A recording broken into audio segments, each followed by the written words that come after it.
સ્વામિનારાયણ શિક્ષાપત્રી શ્લોક નંબર 76, 77, 78 આપણને ચાતુર્માસમાં વિશેષ નિયમો ધારણ કરવાની આજ્ઞા કરી છે.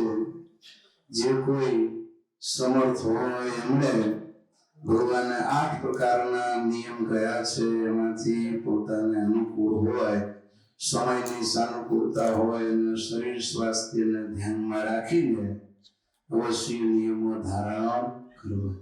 અને જે અસમર્થ હોય, અશક્ત હોય એને એક શ્રાવણ માસના વિશે વિશેષ નિયમ ધારણ કરવો.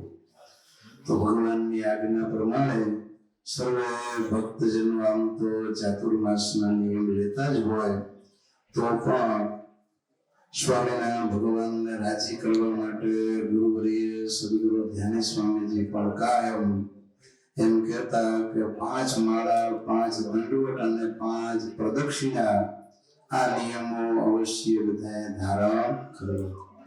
કોઈથી દંડવત ન થતા હોય તો એને 5 ને બદલે 10 પ્રદક્ષિણાઓ કરવી. અને જે વિશેષ આગ્રહ વાળા હોય અને વિશેષ ભગવાનનો રાજીપો લેવો હોય તો એમણે બાકીના નિયમો પણ પોતાની સાનુકૂળતા પ્રમાણે લેવા. અને કીર્તન ગાતા આવડતું હોય તો ભગવાન પાસે કીર્તન ગાય, કથા સતશાસ્ત્રોની પારાયણ કરવાનો નિયમ લે, વચનામૃતાદિ ગ્રંથોનું સ્તોત્ર ગાતા આવડતા હોય તો ભગવાન પાસે સ્તોત્ર ગાય. મહાપૂજા તો આપણે ચાતુર્માસમાં કરાવીએ જ છીએ, એટલે શિબિરમાં અને બહેનો માટે પણ અલગ મહાપૂજાનું આયોજન થાય છે, તો એ મહાપૂજાનો પણ નિયમ લઈ શકાય. અને ભગવાનને જો વિશેષ રાજી કરવાનો ખપ હોય તો ત્રાટક અને ધ્યાન એ પણ નિયમ લઈ શકાય. અને ચાતુર્માસ દરમિયાન અથવા તો 1 મહિનો કોઈને બ્રહ્મચર્ય પાલન કરવાની ઈચ્છા હોય તો પતિ પત્ની બેની સંમતિ હોય તો બ્રહ્મચર્યના પાલનનો પણ નિયમ લઈ શકાય.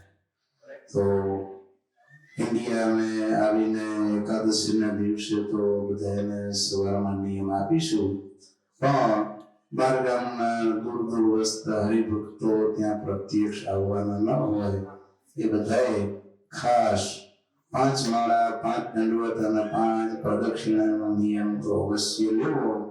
અને જે કરતા હોય એનાથી વિશેષ જો મંદિર નજીક હોય, હોલ નજીક હોય તો હોલમાં જઈને કરવા, નહીં તો ઘરે પૂજામાં આપણે આ નિયમો કરી લેવા, જેથી કરીને નિયમ બાકી રહે નહીં. બહેનોએ પતિદેવની પરમિશન લઈને વિશેષ નિયમો ધારણ કરવા.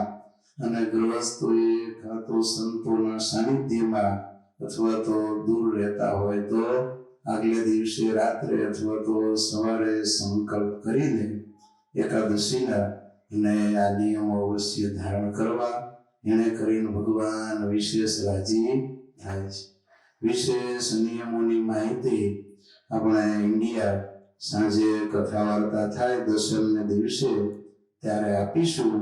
પણ આ 3 નિયમો તો શક્ય હોય તો અવશ્ય ધારણ કરજો. એમાં ભગવાનનો ખૂબ રાજીપો છે. સૌને ભાવથી જય શ્રી સ્વામિનારાયણ.